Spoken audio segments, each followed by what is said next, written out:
Bonjour Mao Becker-Granier. Bonjour. Vous suivez la progression de cet incendie depuis le début de la nuit. Alors où en est-on? Alors déjà, pas de victimes à déplorer pour l'instant, mais ce feu qui touche 6 communes du Var n'est toujours pas maîtrisé, même si sa progression a ralenti dans la nuit. En effet, c'est en début de soirée qu'il avait été le plus ravageur, comme l'explique le capitaine Pécaud des pompiers du Var. Les températures sont très hautes puisque le département est placé en vigilance orange canicule et nous avions un vent avec des rafales à 70-80 km/h hier dans la fin d'après-midi. Malgré un dispositif préventif qui était positionné en centre-Var et notamment dans la plaine des Morts, leur arrivée en quelques minutes n'a pas été suffisante pour juguler ce départ de feu qui est parti très très vite.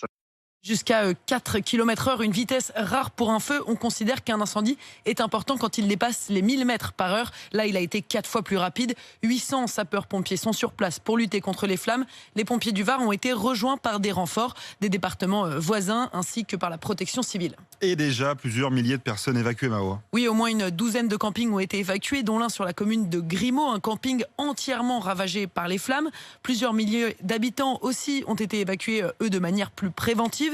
Des gymnases ont ouvert leurs portes, comme au Luc ou à la Mole, pour accueillir les sinistrés. Sur le front de mer, à la Croix-Valmer, des centaines de personnes patientent aussi tout simplement en terrasse. Les opérations aériennes ont recommencé depuis le lever du jour, mais les autorités sont inquiètes car une reprise de vent est prévue dans la matinée.